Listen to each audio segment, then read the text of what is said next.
Or what point or what happened for you to think that, oh, It's lit. okay. Okay. So I mean, I've been designing since maybe like 2011, 12. Okay. And my first introduction to design was by my cousin, Ugo Mosier, because he was already doing like you're in Beyonce good and Chris company. Brown. You know, he was already doing like Beyonce and Chris Yeah. Brown and Justin Bieber at the time. He was making custom looks for them. So, you know, he was doing that maybe like as a 2012. So it didn't take to like 2016.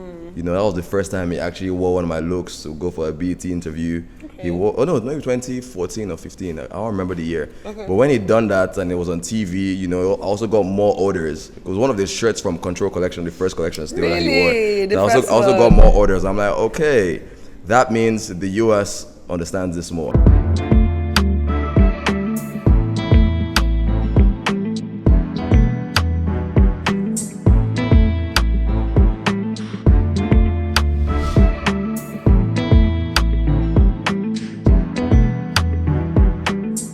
But you are listening to the Nahous Sessions, recorded live here at Federal Palace, and it's brought to you by Noah Media. My name is Valerie, and every week we're going to sit down and have conversations with creatives that are charting their course and also collaborating and contributing to the space here at Nahous. On today's episode, I'm super excited because my very first guest, and I can also say he's a friend of mine. Can I say you're a friend of mine? Absolutely. He is a phenomenal designer. Besties, actually. But bestie, I love it. I'm wearing a shirt by his brand, Iron Official. Join me in welcoming Ifeanyi Nwune. I feel like we should do like and the crowd goes, wow. Goes as loud as possible. Of course. How you doing, Ifeanyi? You gotta put those effects at the back. Yes, so like it's we loud. have to give them the effects for sure. How you feeling? I feel wonderful. I feel great. I feel a bit wet because it was raining today, obviously, because it's Lagos. I feel green, you know, green for the money. For the You're culture. looking very green as well. Thank you so much. But yeah, I feel great, man. I'm happy to be alive. I'm happy to be able to create with my friends and family, you know, and able to do things that we believe will stand the test of time. Okay, I love that you said that. So Yes, I love to ma'am. ask people questions. Like I love to ask people a question, even in random interactions. I love to ask a question that kind of makes you think, because a lot of times we do a lot of things without not thinking like we're doing something stupid, but you know, life gets so daunting and monotonous that you just keep on moving, and you just realize that you haven't stopped to Right. think. Right. So my question that I'm asking you is, what is something that you think life is teaching you at the moment? I think that's a great question. I think, you know, what you said with regards to like how we act towards like what life does to us. You know, I learned earlier that, you know, either acting or you're reacting. You know, so I've always, you know, been conscious of acting and being in charge of what, you know, my everyday says and the energies around me and the vibe around me, just focusing on the positive energies. I think right now life is, you know, teaching us and teaching me, you know, I said us obviously because I like to grow my community. Yeah.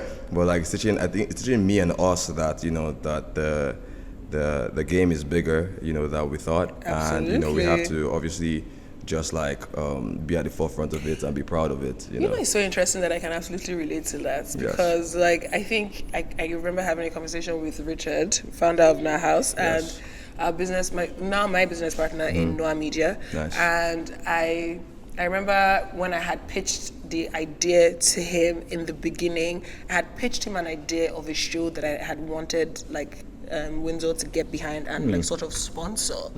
And he was like, he feels like I can dream bigger than what I was saying. And he was like, yeah, like good idea, good concept of show, but I feel like you should be striving for more.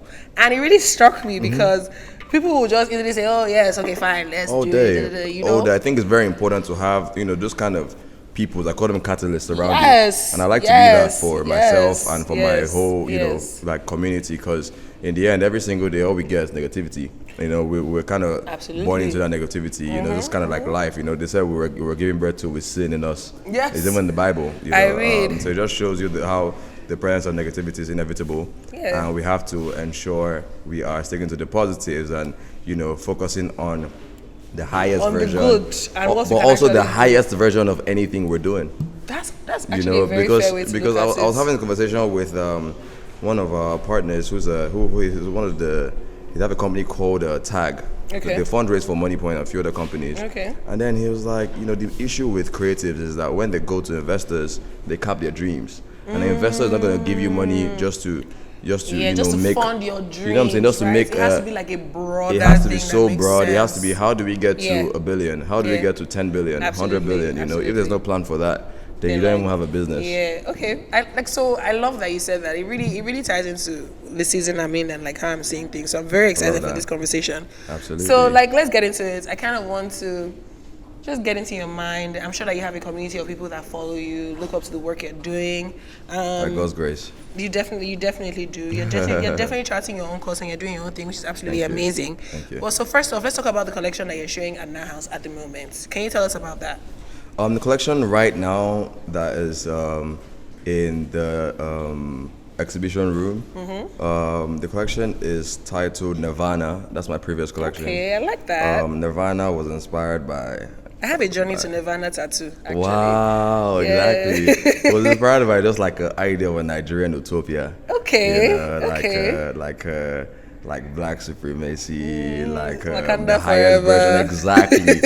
The highest version of ourselves. The idea was to transform traditional techniques, so we went through getting weaving techniques that are Nigerian standard, like Nigerian styles, and then obviously the dyeing techniques like the adires and all that. We incorporated a lot of that into our collection this time. Even the jacket I'm wearing right now is actually the pants I'm wearing is adire. I love that. I made the pants in Ogun State. I made the jacket in Ocean State. Fair. So you're really utilizing. I'm very rooted in my Yoruba I love culture. That. So have you ever tried to incorporate any Igbo fabrics? All the time. We also use a lot of akwete, from yes, I know Abia State. akwete. Yeah, but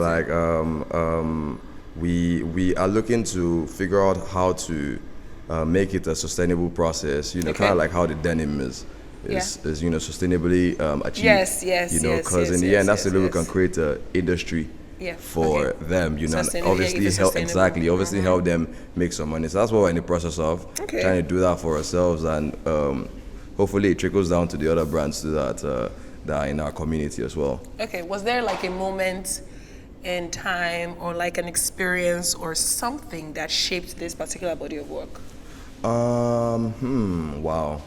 I think I think a lot of my collections were inspired by even just me as a kid, just not knowing what the next step was. As a kid, most of my life was a lot of imagining. I probably didn't take my first international trip till maybe I was like 14 or 15, So I was relatively very conscious and I already knew what I was doing. I was almost done with high school, so I was in Nigerian standard, you're a man already. I mean, so I already knew exactly what I had to do. So exactly through that process, I was just kind of stuck to dreaming, So I think holding on to those imaginations and dreams pretty much kind of helped me, hold on to something.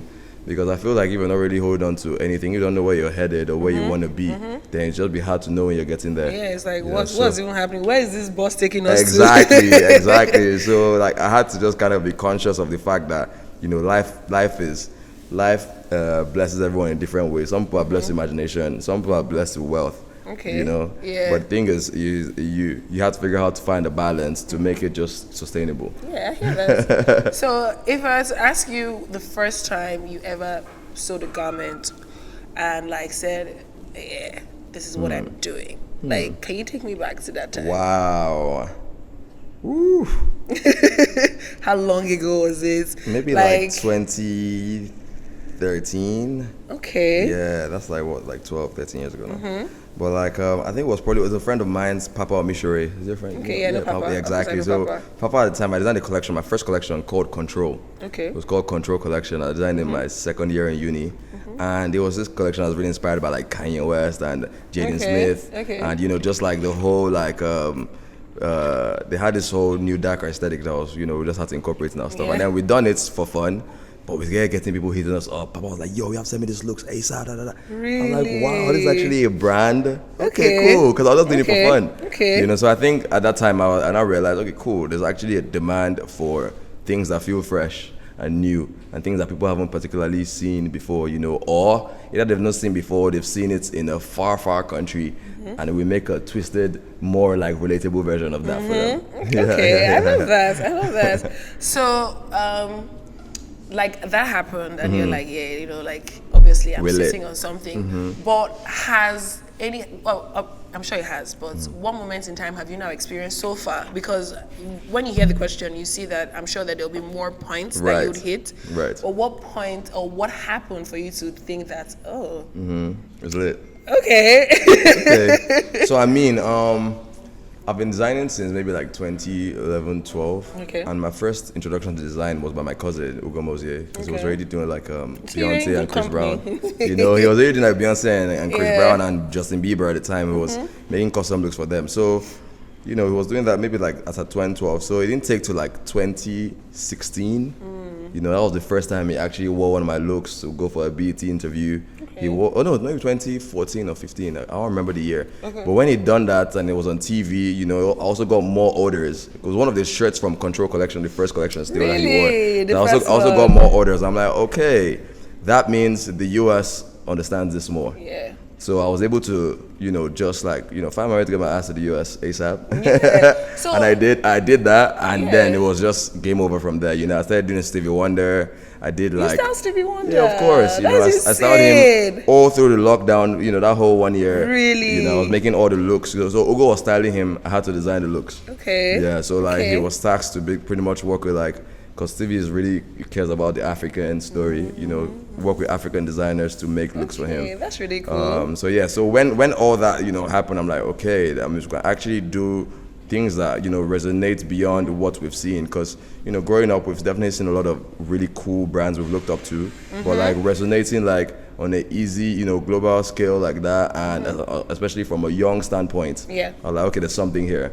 Okay. So yeah, the journey from there just pretty much just went up. I like that. That sounds like, it actually sounds like you, in the 13 years that you've been building your brand, you've actually hit key points that kind of propel you to keep on pushing. And so if you were to say like one famous person that you styled and you were like, okay, talk to me nice. Who was that for you so far? I mean, so far. So I would say Stevie, because I mentioned him already, and beyond styling him, he was so welcoming. I like and how you so called peaceful. him Stevie. I caught that. We call him Uncle Stevie. Then we call him Uncle Stevie. My bad, yeah, but like, yeah, you know, he was so welcoming and speaking to me about, you know, what he got a house in Ghana. Speaking about his house in Ghana, and I told him at the time, because I was working in music as well. I think I was managing artists. He was giving me advice as to how to go about managing artists. That's really we cool. had a 3-hour conversation, myself and Uncle Stevie. That's much. Just based on I'm styling him, we're just talking and dressing, trying on clothes, talking.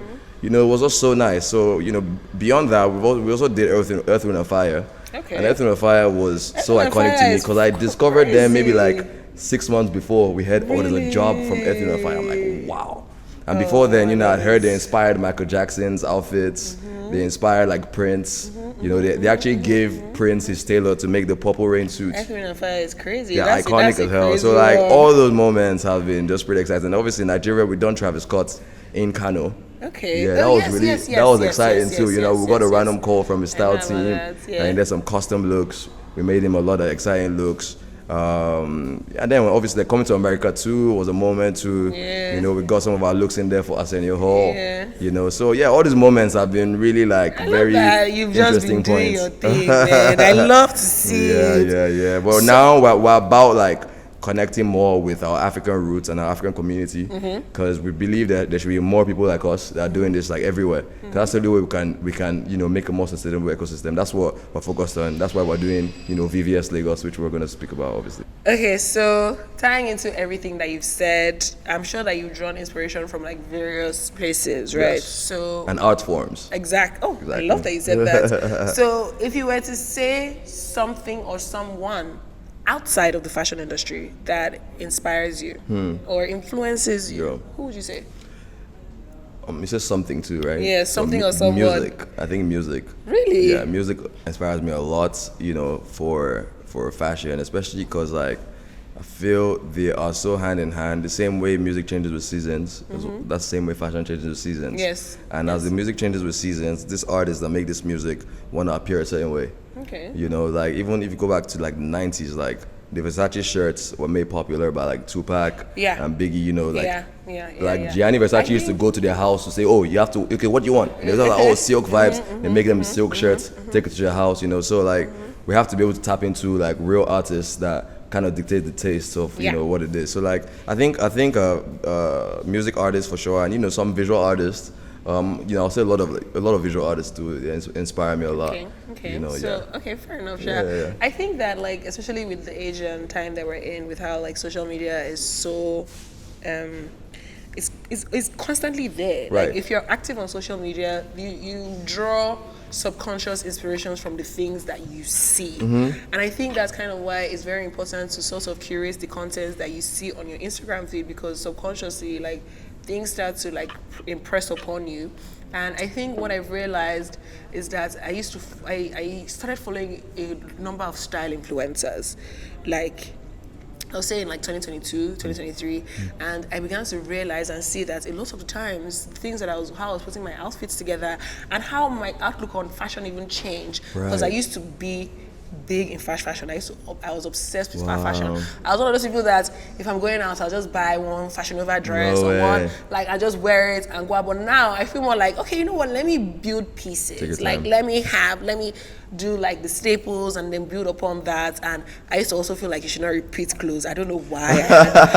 I don't know why I had that mindset. Maybe because like when I was like you said, fast fashion. Maybe yes, when I was, and I think also working at my first job as a presenter, because I used to film every day, and at that time it was kind of like a cardinal sin to repeat clothes. Wow. I think so. And you know, I always say that I filmed a show for like 6 or 7 years every day, and I never ever repeated an outfit. Wow. Yeah, it was hard. So it was like, shout out to the stylist. It was kind of like your brain was programmed that way already. Like yes, I think it was so. That or nothing. I think so. And then this also concept of like when you post something on Instagram and like everybody has seen it, then like you shouldn't wear it again. It's just like, guy, it's my clothes. Baby hate it.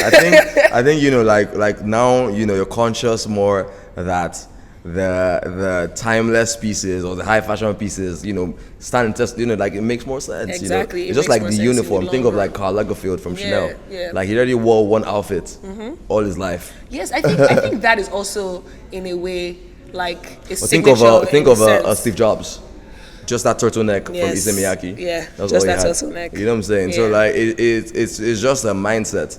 I feel like it's a bit myopic, or like, you know, you just don't know. That's why you think, oh, someone should dress the same way. Exactly, absolutely. Yeah, when there's uniforms. You get me? Like when there's uniforms, it's like, okay, what do you mean? So if I was to kind of put you in a small box, but like a glass box, so that you can see outside. I can see sounds good. And I say you should describe your creative style in one word. What will you say? I would say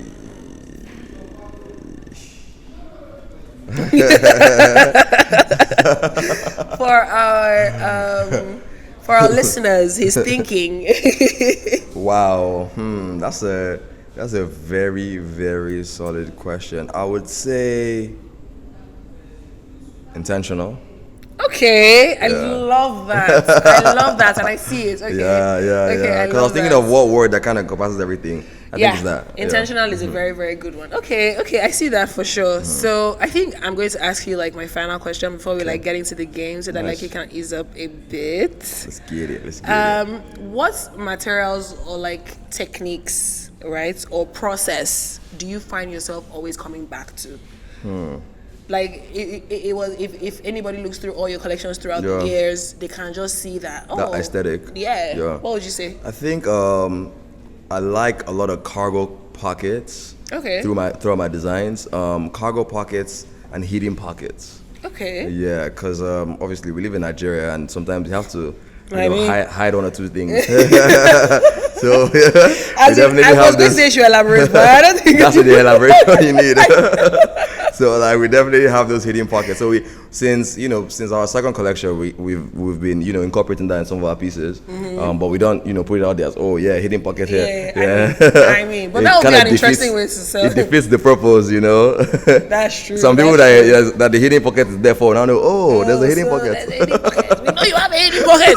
It's kind of like when you watch all these TikToks that are very popular now, and because I'm always on TikTok, I'm obsessed. Wow. But like these TikToks where like you see parents showing you where they hide. Oh, parents, if you're going to like a theme park and you have your kids, put the air tag here and sew their name here, and it's like the kidnappers can see. Literally, it's in the process.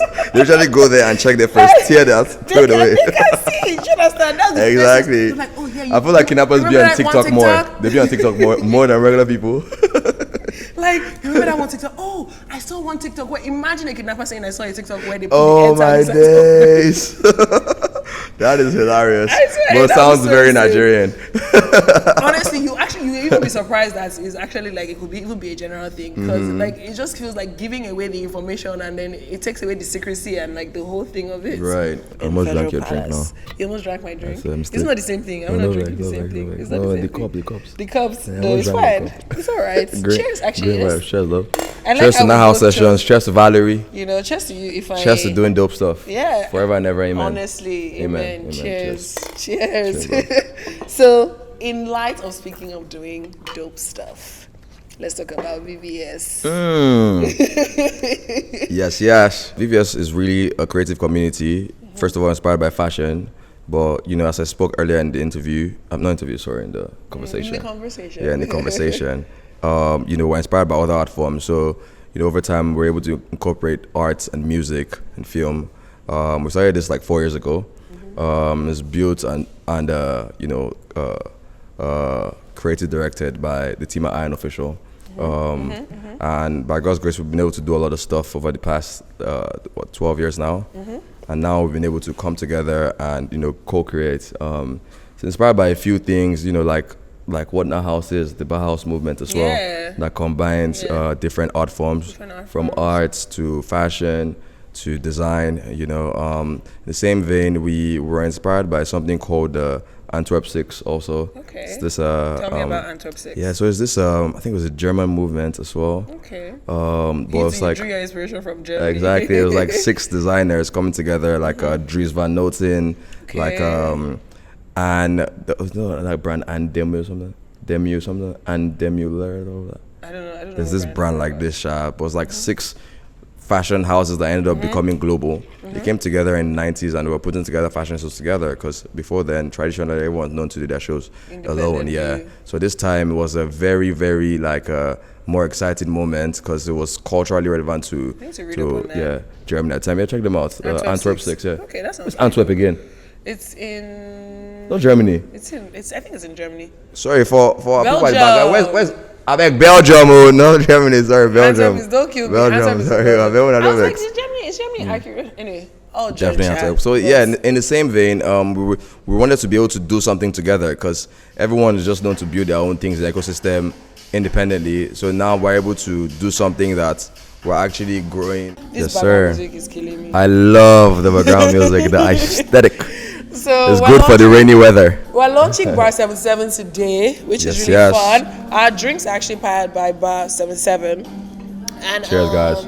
We're kind of eating into their space, so they turn on the music on us. Kind of like when you receive an award and like your speech is going on for too long. Exactly. They're like, they're like, okay, I'll sing to it then. We'll film anyway. So let's do the game segment and then we can wrap it up. Absolutely. So I'm going to just ask you 5 this or that questions for you to pick, so that we get to know you more. Done. So, I'm always so fast with this kind of questions. I love it. Let's do it. Textures or colors? Ooh. Textures. Textures? Do you work in silence or with music? Or with a show playing in the background? I work with music. Okay. Yes. Vintage or futuristic? Oof. Vintage. Chaos or control? Chaos. Always. And the last one is Lagos at night or Lagos at dawn? Lagos at dawn. Please, guys, we need to reduce this Lagos at night. There's a lot in Lagos in the daytime and at dawn, guys. Please. Yeah, right. I love a good early morning, wake up, tea on the Listen. balcony, Priceless. gym, yoga Priceless. type of. I love that vibe. Like Priceless. maybe my age is beginning to show. I don't know. I think it just makes sense. It's a mature way to live. That's why even for us, our show we're doing here in Nahous on Sunday starts at 4 p.m. We want to capture the daylight. That's the beauty and the essence of. And I hope Lagos comes out at 4 p.m. because they have to. You know they hate to come for They have events to. early. Thank God it's a limited event. So if people are here, we shut the doors and we start. I love it. Period. I love it. I love that we're becoming strict. Nah, I'm here for it. always, of course. All right, guys. Thank you so much for tuning in This and was listening. amazing, Valerie. To, this was beautiful. Thank you so much for listening to the Nahous Sessions for with me having and Ifeanyi. It's been amazing speaking to you. Thank you so much. And thank you, Richard, for playing the music of our Yes, shout out to you, Richard, for playing the music of our podcast. He was like, "You guys, you don't have to go home, but you have to." Richard, we see you. We see you. Our eyes are on you. I'm going to put all the social media information on the screen so that you can follow, like, and subscribe. Yes. And if you're ever in Lagos, please visit us at the Nahous in the old Federal Palace building. But book an appointment, not just visit, because we're Visit not going us to let you in. Wednesdays to Sundays from 5 to 10. I think that information is accurate. But book, Sha, because it might be full. Well, book, but come. Love you guys. Bye.